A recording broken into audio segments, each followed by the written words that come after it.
Oh my word, it has been a minute since I've done one of these kind of videos, okay? So today we're going to discuss 3 different YouTubers, and I'm going to give you my full opinion on these 3 YouTubers. One is Dan Lok, one is Ryan Scribner, and the other is Stephan. I'm going to give you my personal opinion on all 3 of these, and it's something I've done in the past. I've done this on Ty Lopez, I've done this on Grant Cardone, Gary Vaynerchuk. I try to do it on, some of the bigger YouTubers that are kind of in the money space, I guess you can say, the entrepreneur space, the investing space and whatnot, and kind of give my opinion so my audience can kind of understand like the way I look at them, because I keep an eye on everybody, okay? I keep an eye on everybody. I know what everybody's doing and whatnot, and so I just kind of want to give my opinion on these 3.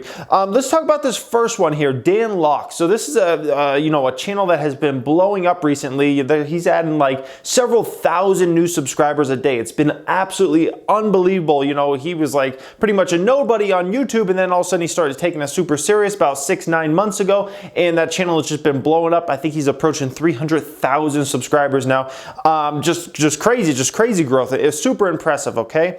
So his channel has been very intriguing to me, okay? I've seen a lot of his videos now, and I think he's definitely a channel worth watching, okay, on a few things. One is selling. He is very good as far as his videos and presentations on selling. If you're trying to, which is at the end of the day, if you're in business of any kind, you're gonna have to sell products, sell services, sell yourself, whatever it is, okay? You're gonna have to sell, and I think his channel is a good place to start for selling, okay? I think that's a great thing. He's got live, calls and whatnot on there. He gives away a ton of tips. I think his channel is definitely very good toward that. If you're anything in business and trying to, do sales, I think his channel is really good for that. He's got a few other things going on his channel. The only kind of negative I would say about his channel is I've watched at least 10 to 20 of his videos now, and I'm still trying to piece together like what his background is. I kind of wish, some people when they, go on social media, it would be kind of obvious like what they do and, kind of their upbringing and whatnot. I've watched a ton of his videos now, and I still don't quite understand like where he came from. People always give me crap that I always give my backstory. Oh, I worked at Quick Trip, then I started my real estate marketing company, I started this YouTube channel, that started to blow up, I kind of, started to push everything to the side. I'm an investor, I did this, did that. Like people always give me crap because I talk about my story so often. Sometimes, I wish other people talked about their stories more often, because, sometimes people start blowing up on social media, and then it's kind of hard to figure out like where they came from and things like that. So I wish he would talk more about that. But if you're looking for anything sales related, man, his channel is freaking good. That's all I have to say about that. Like, I really like his channel. I love the way it's presented and whatnot. Very good.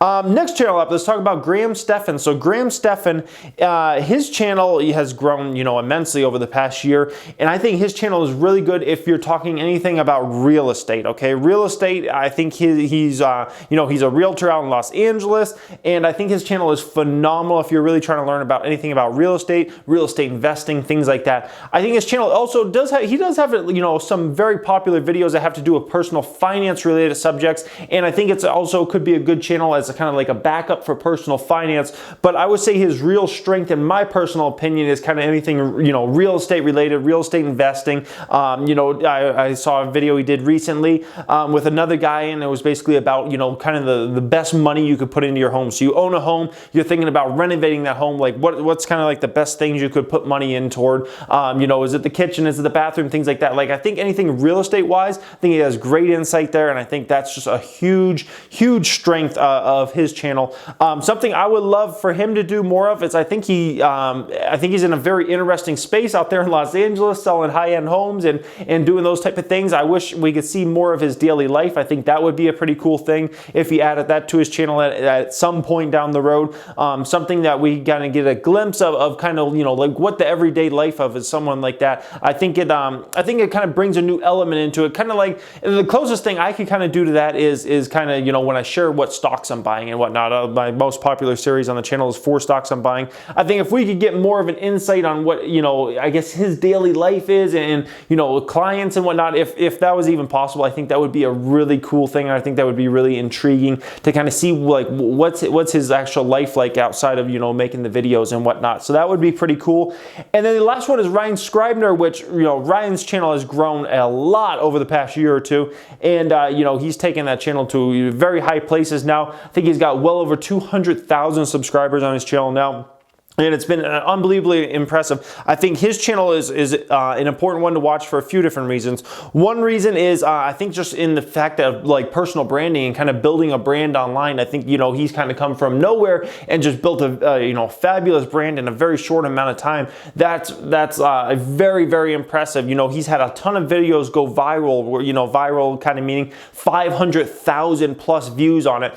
He's had several videos now. I think that's a real, you know, area to kind of pay attention to, and how is he doing that and whatnot. I think that's very interesting. I think personal finance is a real strength of that channel. I think he's got phenomenal content around personal finance and kind of putting you in the right mindset and things you want to stay away from and whatnot. So something I would love to see him do a little more often is kind of, he definitely, you know, talks a bit about stock market investing. I would love to see him maybe get out there a little bit more and kind of talk about stocks he's buying and whatnot. The only stock I've ever been able to find out that he's bought or whatnot has been AMD. I know he does a series kind of similar to mine, which is 3 stocks to watch, but that's a little bit different because you know, my 3 stocks to watch is just like 3 stocks, you know, that are going to be interesting storylines.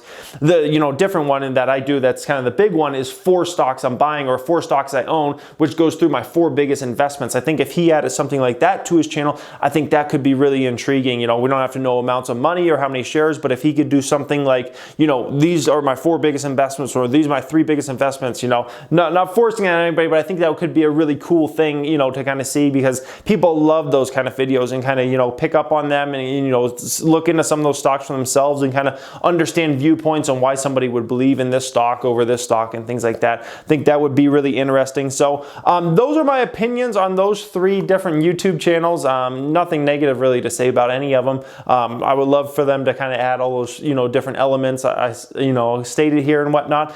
Do you track any of those channels? Do you watch any of those channels? I would love to hear from you guys in that comment section. If you have an opinion, strong opinion, you know, positive, negative about any of those channels, feel free to share in that comment section. I would love to read from you guys as always. Anyways, thank you for watching. Have a great day.